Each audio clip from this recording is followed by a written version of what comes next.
Hello, and welcome to the Bucket Bros. I'm your host, Ronnie West. That is Mr. Bobby Marcico. We are What here up? to kind of inform you on the last week or so of basketball. Hopefully, give you some inside information from the hoops that we have watched if you missed anything. But yeah, it's been an exciting few, I want to say exciting week, I think, since we last spoke. Lots of good stuff going on. Obviously, I'm a Wolves fan, so I'm excited. Maybe not so much after last night, but we'll get into that. How are you, Bobby? How are you doing? I'm doing great. I'm I'm actually missing basketball on these like days off that we're having. During the heat of the playoffs, I'm like, how am I gonna keep up with like 3 games a night? And then there was a day off, and I was like, man, I wish I was watching basketball right now. I Mhm. was going through withdrawals, folks. I couldn't handle it. Yeah, we had like 2 days in a row there where there were no games. At least I've got like F1 that kind of set me up. But yeah, if you're a straight basketball junkie, it's getting to that point of the season when you start getting these gaps in games, and all of a sudden this is gone. But we've got this great product in front of us. So, and it's funny, like now that we started this at the beginning, it's how funny how we're almost upon a year now. I think we started at the end of May last year, so we're almost coming to a full calendar year of doing this podcast. But I think one of the things that we definitely differed than from like the mainstream for a long time was how good the basketball product was. And all of a sudden now everybody's like, oh, now it's all of a sudden great and good. And it's like, no, there's been pieces of this. You just have to watch the certain as much as we were watching to actually see how great the basketball is. But at least now everyone's kind of seeing like the NBA is it's amazing to kind of sit back and see these amazing athletes do their thing. So I hope you've been enjoying yourself, and yeah, we're gonna kind of get into it now. You want to do some fast break news? Let's jump into it.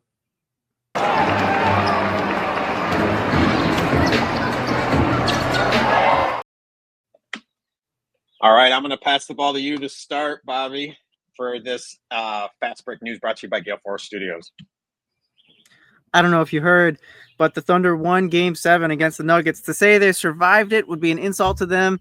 They went out with a statement.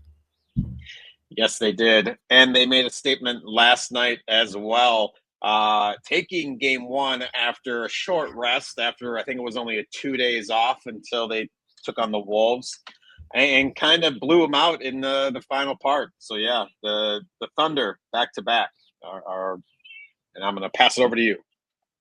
And coming off a couple exciting series of their own, the Knicks Pacers are playing tonight at 8 Eastern. I hope y'all tune in just as we will be.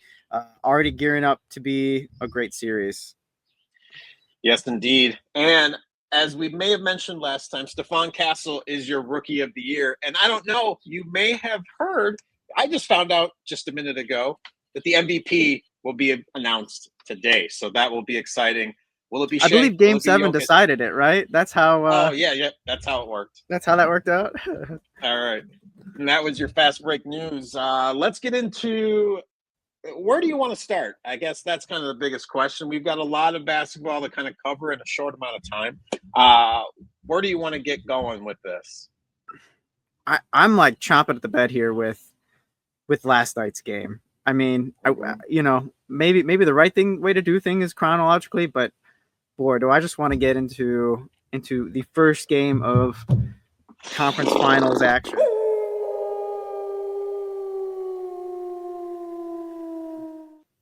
All I right, know you probably let's got do some it. mixed feelings on it.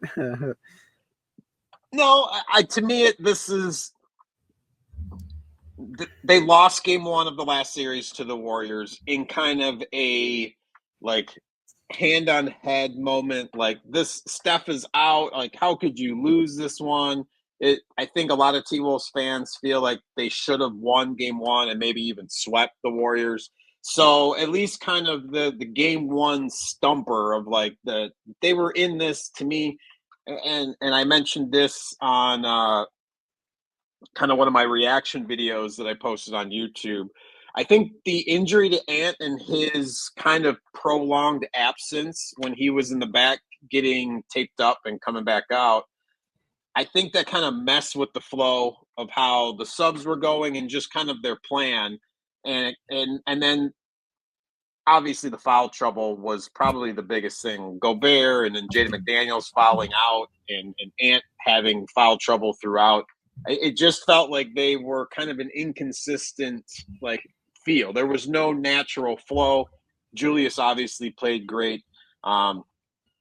So at least as far as from the Timberwolves side, there's definitely we're only going to go up from here. I feel like that was the stinker of the series for them, and if it kind of follows suit the way that they kind of done that, they've done one of those every series, and then Anthony Edwards comes back and plays phenomenally because last night definitely felt like a game where he had a dud of a game. He just didn't seem to want to be assertive there in the fourth quarter. Him or Julius seemed to always look to pass, which in turn with the bench being so unproductive from three with Nas, Nickeil Alexander-Walker, and Dante, I think they went like 5 for almost 40 from three. So they were pretty terrible, and they were passing off shots to these guys that were missing. So it just didn't feel like that flow of kind of the way that they usually are. It just didn't feel right. So I'm optimistic going forward, but I think there's plenty to improve on, and I think they can still come back and steal game two. Well, I mean, I think the biggest thing that happened last night was OKC showed they were one seed, with dominant from the get-go in the first quarter. They were not letting any Timberwolf in the lane. It just wasn't happening. And they were able to shut them down in basically every form possible. One-on-one, on pick and rolls. They were like switching like crazy, and making it seem like the pick was never set. It was unbelievable. Honestly, the only way the only reason it felt like the Timberwolves were even in it, the reason the score was close is because the T-Wolves had good 3-point shooting. I shouldn't say luck. I mean, they were knocking down their threes pretty well. Obviously, Julius Randle had 20 of his 28 in the first half on 5 3-pointers, which was huge for them. Had that not happened, I think that the more dominant second half that OKC had would have probably been the entirety of the game. I mean, right off the bat, if the reason, by the way, there may be an unnatural pause in this, you guys, is because my internet went out. So I apologize. I'm kind of shooting blind here again, but off the top of my head, the Timberwolves, I believe, had 20 points in the paint to OKC's 55. That's without a reference in front of me, so forgive me if I'm wrong on that. And That feels right. I'm almost positive that there was only one shot near the basket that went in for Minnesota in the first quarter, and that was a putback on an offensive rebound. That was it. There was nobody, even if they were able to penetrate the lane, which was on less than half possessions, nobody was able to finish. I mean, even if they weren't getting stuffed by Chet Holmgren, which he only had 2 blocks recorded in this game, but it felt like 3 or 4. I felt like there were some really big Holmgren blocks in there.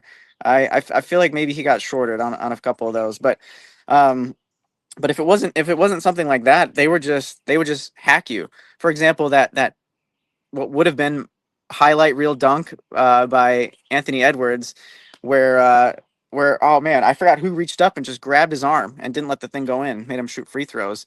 I mean, the same thing for Gobert. The reason he had 2 points to the tune of 3 shots is because the ball wasn't making it close to the hoop. And it's not like Gobert is going to get the thing, 15 feet away from the basket. He fully relies on guys to penetrate the lane and either lob it to him or just get him something easy. And there was just none of that. I don't care who was defending Julius Randle, who seems to be sort of the focal point of this offense. I don't necessarily want to call him. You can call him the engine, I guess. I mean, he's kind of the offense has been circulating around Julius Randle's skill set during this amazing run that the T-Wolves have had, and it's been working really, really well. But even he at whatever he is, like 6'8", 6'9", and 200 and a million pounds, just an absolute force of a human being. It didn't matter who was defending him. He just was not getting the looks he wanted, which is why everybody was a shooter last night. And honestly, if you're going to make the T-Wolves a shooting team, I mean, I like my odds with that. Not to say that they can't knock them down. There were stretches, especially in the first half, where they felt like they were in it, but that's just because they were hitting their shots, jumpers. That is, a lot of 3-pointers, and unfortunately for Timberwolves, OKC had that same type of shooting luck in the mostly the fourth. So, uh, touch on OKC. I felt, I mentioned him already with a couple blocks. I felt like Chet Holmgren had a spectacular game. Nothing too crazy in the box score. He went 15-7, 3 assists, a steal, 2 blocks. But I mean, he looked very efficient. He hit his only 3-pointer.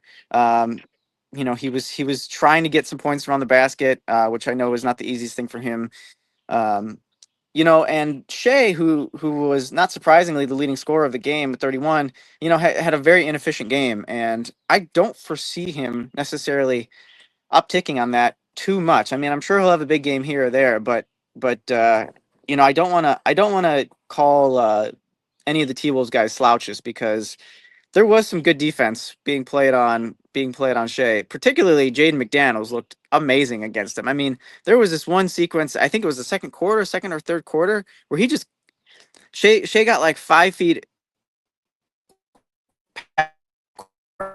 And, Jaden McDaniels stood him up. I mean, obviously, that's probably the number one reason why he fouled out that game. So he's gonna need to find a way to keep himself out of foul trouble.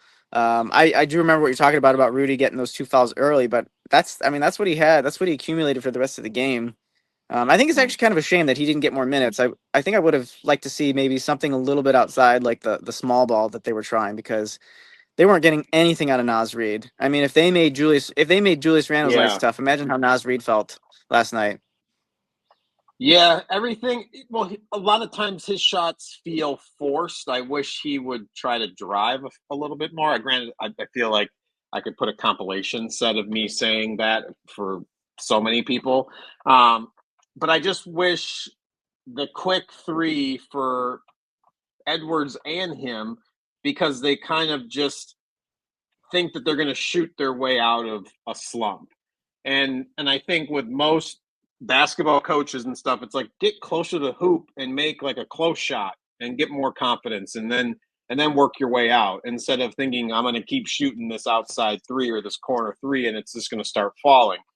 So that's where that frustration lies, and I don't know if it was the Ant injury too, but with and I love Dante's defensive energy, and that's what I was gonna mention with Chet. Like I think he was active defensively, not just like because you said he only had 2 blocks, but I think just getting in passing lanes and causing havoc. And I think guys were getting in the lane. There were just so many hands and stuff around them where they couldn't get that good pass over to the corner. Because I think, like I mentioned, Julius and Ant were able to get inside.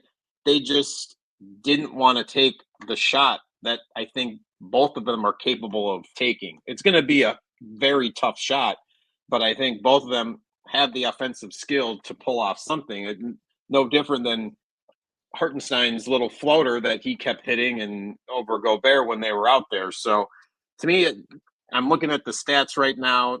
This is the Wolves shot 29% from three, where the Thunder went 50%. And granted, the Wolves shot a ton of threes, so that's a lot of possessions lost that just give up the opportunity to them to go down in transition to find an easy shot. The Thunder had 27 assists. They out rebounded the Timberwolves, and so that's not usually what happens with Minnesota's size. So yeah, this is just one of those. And I think the thing, at least at the beginning of the game, that they were mentioning that the Wolves were having trouble with, not only with, and like you mentioned, with Gobert only having maybe 1 or 2 shots, but I think he had 2 or 3 missed layups where he just kind of juggled the ball in a way where if he would have slowed down and just like picked it up and dunked it versus trying to do something in the motion, and granted, I'm not a 7-footer that is in the NBA running around. I just feel like there's so many opportunities where Rudy is so clumsy with the ball within 3 feet that he would have maybe 8 points instead of two. And so it's like, and that might not be the difference in this game, but in other games, it's like those are the opportunities that I feel like, and granted, every team's going to have those and every player does too. So, but I think that there's definitely opportunities lost. And I got off topic. The point I was trying to make was the turnovers. I think the ESPN team was making a point, and granted, and credit to the Thunder, like causing all of those turnovers and getting the points off turnovers. But the Thunder had 15 and the Wolves had 19, so there wasn't like a huge disparity uh, within that. But to me, that's just at least it's something where the Wolves will go back and look. You didn't score 90 points, like you got outplayed in all of these facets. But yet, I feel like they were in the game up until like the start of the fourth quarter. Like they're still like they were leading. It was kind of back and forth, and all of a sudden there was this pull away where they just got on this cold stretch and just had too many turnovers. So that's Yeah. where it You stands know, now. But yeah, I I mean, I think you're just sort of complimenting OKC's defense even more. sorry. This is gonna be a really really tough series.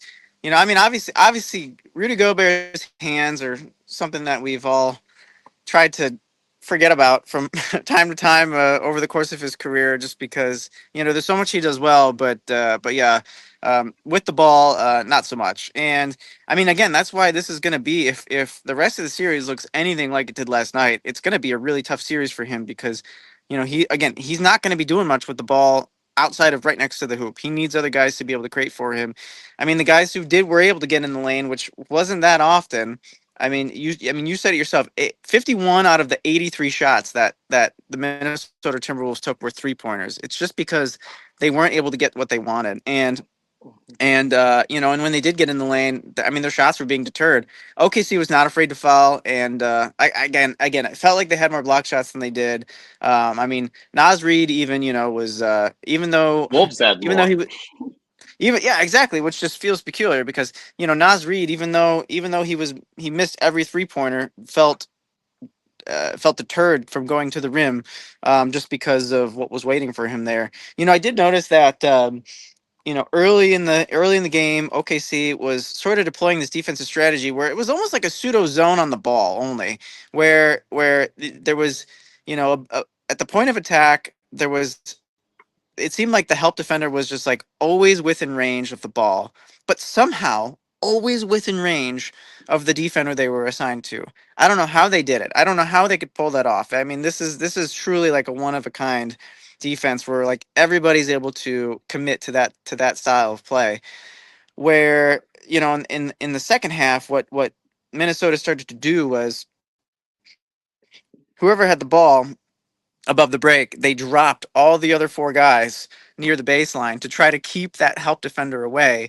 But then what ended up happening was even when the ball did penetrate and got close to the basket, it's just like there was always another defender already there, and they would just get lost in a sea. I mean, Anthony Edwards said himself after the game, like it felt like there was just always four guys near the rim.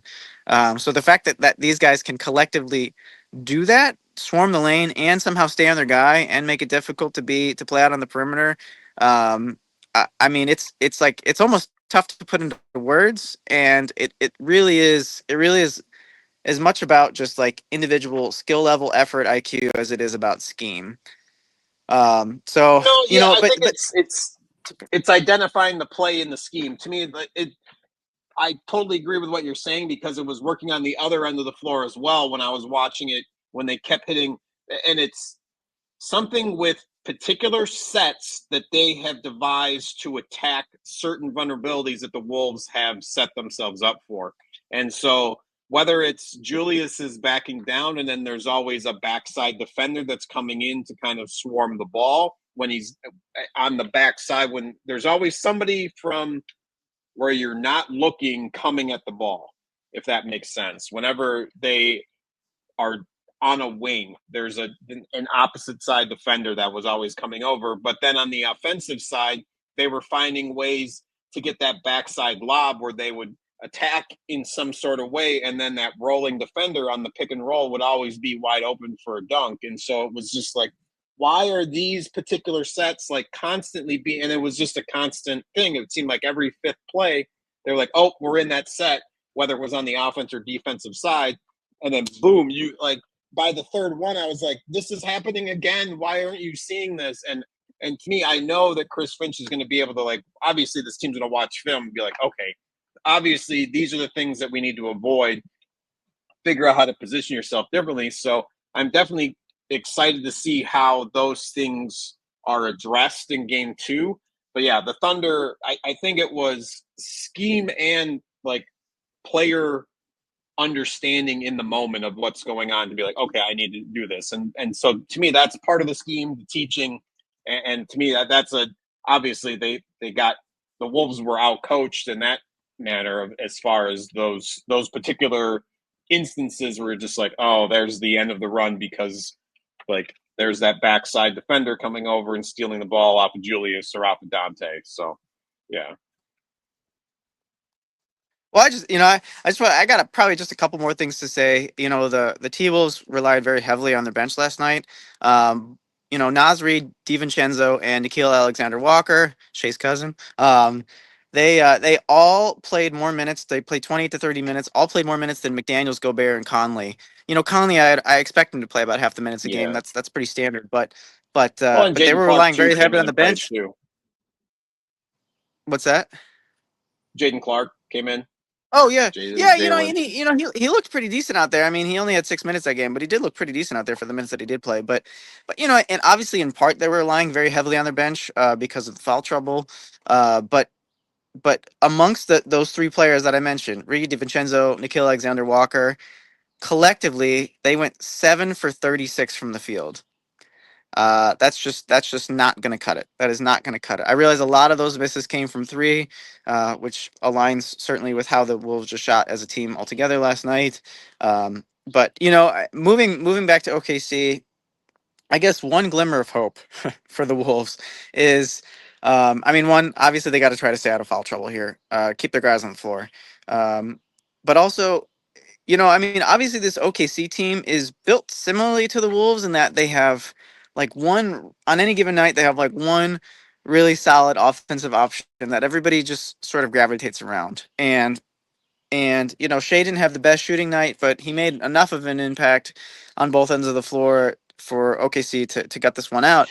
But as the best team in the league, as you see from a lot of squads over the recent seasons, is they're going to live and die by the three. And when they're shooting it at 52%, it's going to go pretty well for them that night, especially in this playoffs where scoring Well, 114 points in one night is a lot. how many how many threes did they actually take? 21, I think okay. which Versus which what, the 40 something that the Wolves took? 51 versus 51 that the 51. T-Wolves took. Yeah. And I'm not saying that those numbers will flip-flop in some form, throughout the course of this series, but 21 out of those, I mean, almost just over a quarter of OKC shots came from outside the arc, which is a testament to just like how well they were attacking the rim last night. They had more room to work with. But that said, the T-Wolves are no slouch on defense. Obviously, that's a big part of how they made their big run to close the season here. And again, if they're going to have to alter their scheme a little bit to make it so that Shea continues to struggle from the field overall, but also not get to the line at will. And then, I think they're just going to have to bank on essentially that OKC is not going to shoot like this every night. They're not going to make it this tough for them every single night to try to keep up. And so, I guess that would be like the one thing to hang your hat on. I don't think that they were doing it. Certainly, I don't think they've been doing it throughout this playoffs to the extreme that Boston did. And I feel like I want to talk more about that here soon. But yeah, that would be some of the things to focus on, I think, for the next game. Yeah, I don't have much else to say on this. I think Caruso on Randall was something after taking on the task of Jokic. he's an outstanding defender, to me, will he hold up against Julius? To me, I feel like Jokic is not doesn't play bully ball maybe as much as Julius does. So I feel like we're going to see him taking those charge and blocking fouls to the chest quite a bit from Julius. Um, Yeah. so it's how many of those can he take? Even with SGA, the amount of times that he hits the floor, and granted, this might be something that has been talked about all season, he looked like a few of those like hurt last night. So to me, is this like the Derrick Rose kind of thing? Like, will he all of a sudden take one hit too many where he can't get back up? So to me, that's something that I would be concerned with if I was a Thunder fan. And it's not something where I'm saying like the Wolves need to go out and hurt him, but the amount of times where he takes like an awkward whenever he takes that contact, like and granted, I'm sure he practices this at nauseum of the way to like contort your body, but a few of those falls didn't seem as nice, to say the least. And it was just the way that he landed just didn't seem good. So I think that would be something to keep an eye on as well. And hats off to Lou Dort, great defender as well. I think he had a good game. Maybe not the best shooting wise with his 5 points. So I think obviously he makes an impact on the defensive end, him kind of bouncing around, but I think he was primarily used on Edwards and did a fairly decent job. So, no, I think, like we said, this is one of those. I don't know if you want to do predictions now. Now that I see what you have listed there on your subtitle. Um, to kind of wrap this one up, um, I, I'm I'm not going to Sure. be as Sure. cocky and go Wolves in 5, but I'm still confident. Um, Everything from here is gravy. Like I said, I think the ceiling was a 6 seed, and I think I predicted maybe if we go back to preseason predictions, I think I had the Wolves hopefully winning one series. So I'm gonna go Wolves in 7 just because why not? Well, that's a solid prediction. It's tough because there's obviously some bias. I know we would have ideally done this yesterday, but there is some bias in what I'm going to pick here, and I'm certainly not going to go Wolves in 5, but I think I am going to go OKC in 5. I don't think the Ooh, Wolves will be swept. I do think that they're going to pull out a win, but OKC is looking pretty locked in after that game 7. Maybe they'll fatigue, or like I said, maybe shooting luck will run out against them, and I hope the T Wolves prove me wrong, but I'm sticking to 5 for now. huh. From someone who got all of Sorry, your T Wolves last fans. round predictions wrong, so we're not too worried. So it's okay. And for coming from somebody who got the only one I got wrong was the Wolves one because I picked the Wolves in 7 instead of 5. I got the Pacers in 5, Knicks in 6, Thunder in 7. So I nailed those ones. So Wolves That in is 7. impressive. That's actually incredibly impressive. Oh well, dirt off my shoulder. Let's head where the sun rises. Let's head out east. Do you want to jump into uh, kind of where we are now? Do you want to give us a wrap up as far as the Eastern Conference semis went and where we are now? Sure. Yeah, the Pacers, as we know, have brought all of Cleveland to question themselves and what's the meaning of life and what's the meaning of basketball at this point. Certainly it was just overall just a rough series for the Cavs. Injuries played a big part in it. I think they had a really hard time getting locked in. Donovan Mitchell had to carry a huge load during that series, and not to mention the Pacers are just red hot right now. I mean, these guys ever since the end of the season, they've just looked like an impossible team to beat and sometimes an impossible team to beat starting in the first quarter. So, and then the Knicks. Meanwhile, had a very convincing, closeout against the Celtics. Were able to beat them in 6. Certainly, injuries in a very, very big way did not help the Celtics at all. They have a lot of questions coming up this offseason and for probably the next few seasons to come with Tatum going down with the Achilles. But even so, New York seemed to have grasped that series and certainly had a really nice closeout game against the Celtics. Very, very, very convincing for that game six. But anyway, so now these two teams are matching up, and I mean, right off the bat, and maybe there's a little bit of like history bias playing into this. It feels like we're gonna like relive the '90s here 25 years ago. with these two.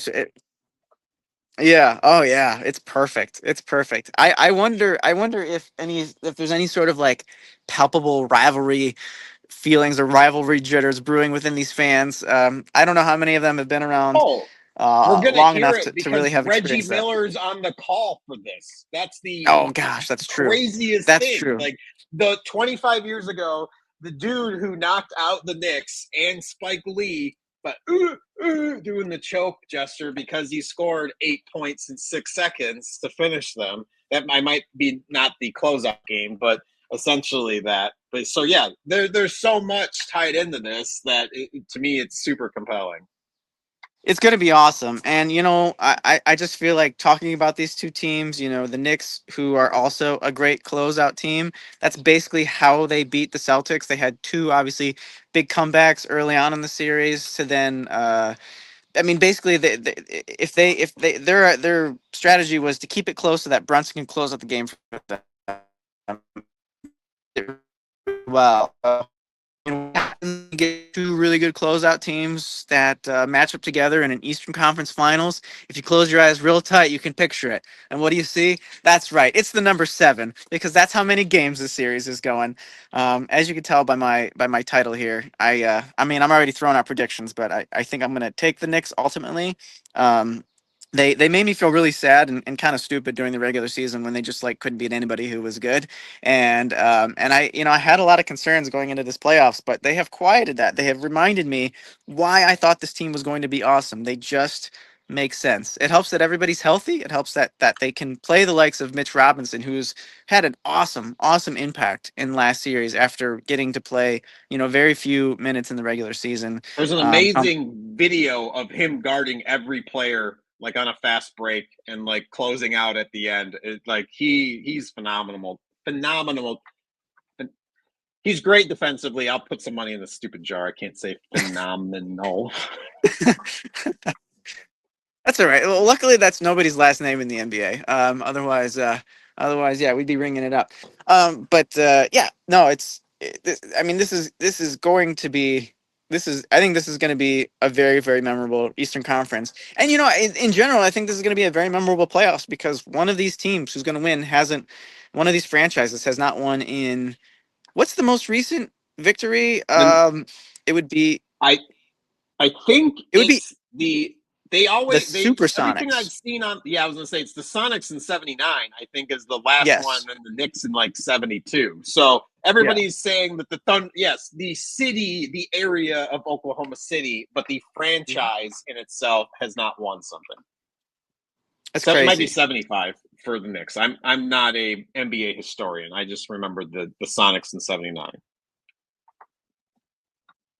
Yeah, no, you're killing me on the Knicks here. I should know this. I should very much know this, but a much younger me, an 8-year-old me, would come up and slap me in the face for not knowing what two seasons in the early '70s that the Knicks won a championship. But anyway, we'll correct ourselves later on this one. We don't want to bore you with these details. But I mean, yeah, and obviously it'll be the first time in what since we can remember that it'll be 7 teams in 7 years, 7 different teams rather in 7 years winning rings. So, but Yep. I think I mean I really think this Eastern Conference Finals matchup is is going to be the more exciting series that we see. No, absolutely. The Knicks won in '70 and '73. So uh, as far as my prediction, my heart, I want to see the T Wolves and Knicks finals so bad. I That would feel be like amazing. I think you've seen, if you're, I think me and Bobby, yeah, since I've sent it to you, like all of the storylines, like Tibbs against Minnesota, like the trade, Dante versus his Villanova guys, like Cat back in Minnesota, yada yada yada. And so I feel like that would be an amazing NBA Finals. I don't like. Obviously, I'd be cheering for the Wolves, but it's like there'd be so much excitement with that one going back and forth. But I feel like the Pacers are going to take this. I'm going Pacers in 7. One, to oppose you to make sure that we have a difference. But I just feel this team is, like you said, their first quarters and the way that they come out. And granted, Jalen Brunson has amazing fourth quarters, but I don't know if they can keep up with the Indiana first quarter and that pace and speed in the first half for them to have enough energy to be able to make that second half comeback that they like to make. So, or that they against the Celtics, they did it a bunch. So, to me, I just think that the Pacers are just going to have a little bit too much. And granted, Halliburton is going to offset like the Jalen clutchness, just because he's had such a clutch. If you want to pick like who's been more clutch in this playoffs, to me, I think like Halliburton gets that tick just above for the kind of It's heroics close. that It's he's pulled definitely off. close. Like they both have been absolutely amazing, but within like the last 10 seconds, like who do you want to have the ball? Like between these two, it's almost a coin flip just because they've been amazing. And that's why I think that's what's going to make this thing go 7. I hope we have 7 games that come down to the wire like we saw with Mikal Bridges stopping Tatum at the end. I hope these are like the last 5 seconds are mattering in every one of these games is what I'm hoping for. And Chloe does too. Well, it definitely seems like it's going to be. I mean, even as a T-Wolves fan, you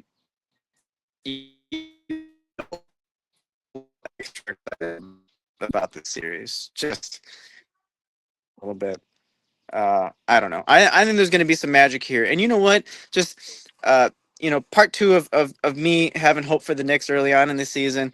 This just overall the layout we have for these conference finals justifies the trade for both teams right away. I mean, Oh, absolutely. I feel like this doubly justifies the Rudy Gobert trade. That everybody was Poo-pooed. Poo-pooed or had some pause on early on, especially. But I mean, back-to-back conference finals. I know that's different than going to the finals and winning a championship. But if the end result is during the time where you're giving up all these picks that you're this competitive, then I think you kind of win out. So yeah, overall, great stuff. One thing I want to say about this, I'm going to throw a surprise question at you here. One thing I want to say Ooh, about well, the is Knicks. this trivia? Should we pose this as are you questioning? Is this a question that we need to pose? Sorry to interrupt you. It's a As it's my a it's a theoretical. It's a thinker. It's a food for thought type of question. It's not actually it's like a true trivia question. So we could still do like standard trivia, but especially if you got something good cooking. Do you want to do that first before I throw this out there? No, go ahead. Question of Question of insignificance. insignificance. So with New York beating Boston and looking like they were going to beat Boston. I mean, don't get me wrong. In come Game 6, Game 5, and Game 6 for that matter, I still felt like Boston had a chance in this series, even down 3-1. I still feel like they had a chance in this series. Enough Um, scores, yeah. but I mean, they're just a solid team all around. Even without Tatum, it's like they're like still a very good playoff team, and almost like the layout of their team kind of changed their strategy. It would maybe almost have changed it in their favor. Anyway, we don't have to jump into that theory too much. But that said, I kind of brought it up with OKC living and dying by the 3.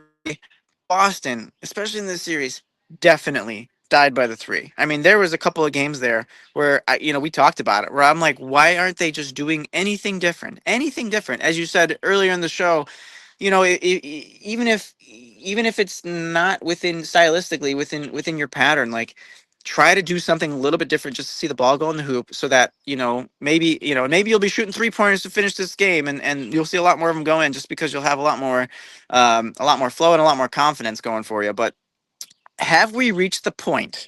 Have we reached the point in the NBA where we have found the threshold of where the threes are no good anymore.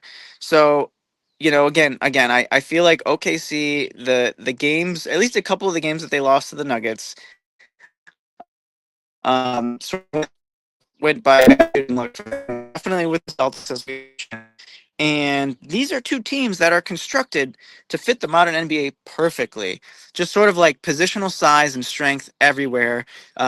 Really like athletic, switchable defenders all across the board, and like everybody's a really good shooter. Now, I mean, some of them for the season shoot a little bit more like league average, but if you're putting that or better at every single spot on the floor, then you are easily a good 3-point shooter. So the formula is there. Formula is there for both teams to play, stylistically, where they're essentially just going to be like a 3-and-D type team with an anchor of their offense.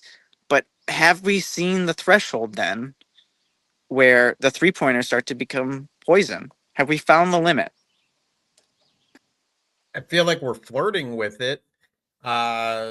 With Because if you're taking 50 or 63s, it's like those are, if you're, it's like how many possessions are you willing to give up? And so I think that's the thing, that if you can make easier shots, or if your percentages aren't that great, that's, yeah, to me it's, do they change the court? Do you add a 4-point shot, like against all purist hopes and stuff?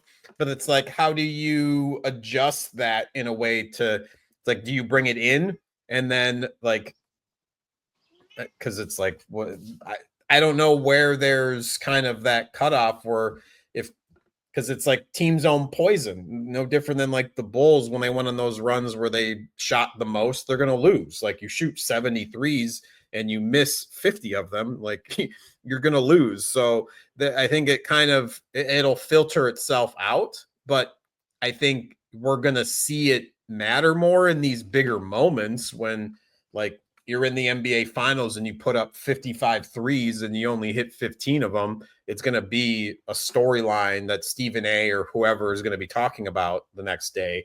And so it's going to kind of catch fire from there. So or you're going to hit 40 of them and then it's like, that's the way to win. And so it's no different than kind of how what the Celtics have done. It's kind of like, well, let's try to do something similar to that, because like you said, you have a bunch of solid defenders that can guard and switch at any position if need be, and they can all shoot a three. And so, but yet, like, they're not part of the Final Four this time around. So, granted, the injury might have hurt, but you could see whether it was game 2 or whenever that they got completely blown out when they took all of those shots. And it's like, well, yeah, this, like you said, can be a poison pill for some of these teams, but it's like, what's the line? Like, is there going to be like a minutes restriction where there's a 3 points restriction where we're only going to shoot 35 to 43s and then we're done for the rest of the game? So I don't know how you figure that out. Yeah. Well, my brain wasn't even going there with, as you're mentioning, like just rule changes altogether where there's a 3-point limit or there's a 4-point shot. I wasn't even thinking about in terms of that. I was just thinking more in terms of like what is the point in which you can't win a game anymore. And sorry for that background noise, folks. You take this risk when you awesome. Yeah, no, God bless. No, but but here's the thing. You're saying it could really hurt some teams. I'm not talking about some teams. I'm talking about the best team or the best teams. The best teams in the NBA, 60+ win teams who I feel like have found like the true limit. There's a drop off eventually where if you just stick to the yeah, script I'm obviously not a 3-point hater. I think that the ability for guys to not only just make shots, but for teams to generate good looks, like this is all artful. This is all a testament to the rising overall skills, in the NBA. And I feel like unless you like actually have 40% 3-point shooters out there, I think we see the drop off. I think we see where some of these tougher teams who rely a little bit more on getting to the rim are starting to overpower the the archetype that that was starting to worry some people. Really, was starting to worry some people that maybe this is going too far. Well, there's your counter to that. Is better basketball will always win out. That's true. No, I agree. I think that's always going to be the case, that good teams are going to adjust. And like I said, I think a team's not going to do the same thing every game. You have to be able to adjust and find that different ability to kind of manage and scheme against different defenses. So, but yeah, I think it's a good question. Speaking of questions, I want to get to our final thing before I have to go run and get my little one. Let's do some T4 trivia.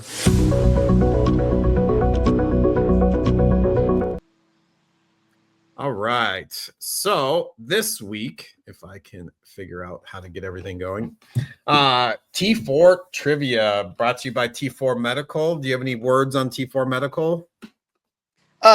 Just that it's a great group of practitioners who service both the primarily Western North Carolina and now some Central Illinois, particularly long-term care facilities. Great group of PAs, NPs, docs who will help fulfill all your needs in that category for your long-term care facility, T4 Medical. All right. Thank you. So this week we've mentioned and kind of have talked about a bunch of different things. I had lost my particular question, so I might need to be fact checked on this one. But from what I remember, what it was saying was, can you name me the first rookie to have a triple double in their playoff debut?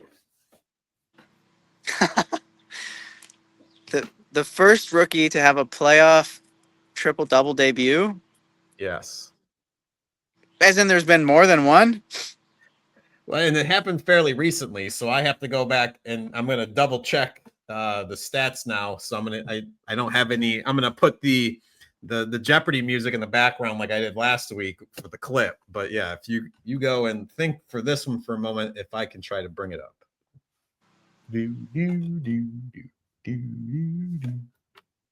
Well, what? Oh, I was not prepared for this. What rookies have played recently that are prone to get triple doubles, but have had a chance to do it in the playoff? Not just the playoffs, but their playoff debut.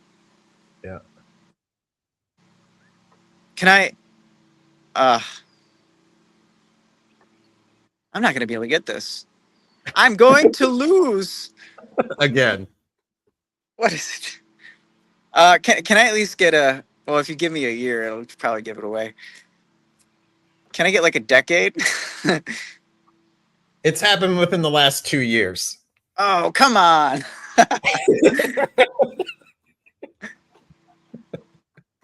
How do I not know this? This is something, I'm sorry, folks. Y'all are probably laughing at me right now. This is something that I should just have known immediately. What rookies? Known immediately, but I don't know. To me, it was a good stat, and I figured, hey, let me see if this is gonna stump you.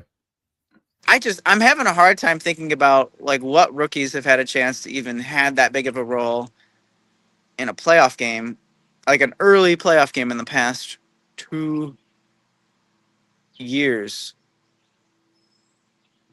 Oh, I'm gonna go with no. That doesn't make sense. He wasn't a rookie then. Oh, it's gonna kill me to hear you say it. What is it? What's the answer? It is Chet Holmgren. Come on, I should have known against that. the Pelicans last year. I should have known that.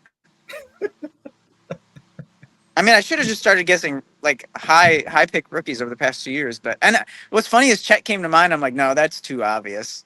That actually did come to mind. If you can believe me. And I almost stopped myself because I was about to say, and we mentioned him earlier today, and so I feel like then that might have given it away. So, but yeah. Well, for everybody at home who just knew that, congrats Minnesota to you. native Chet Holmgren.